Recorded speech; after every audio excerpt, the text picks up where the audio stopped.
มหนาวพัดมาอีกแล้วน้องแก้วคงหลงคอยพี่เคยสัญญาให้ไว้จะกลับไปหาคนดีเพราะน้องพี่คงจะกลัวลมหนาวพัดมาอีกคน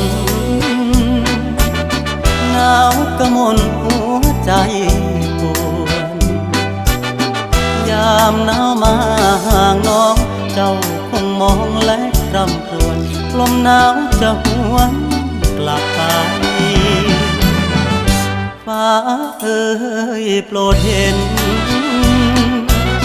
ฟ้าโปรดเป็นพยานให้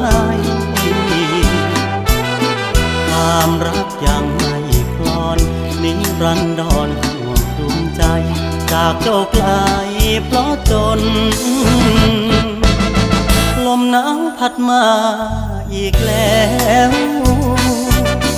น้องแก้วคงหลงคอยมนจากน้องมาสร้างตัวอย่าได้กลัวรักจะปนให้น้องทนหนาว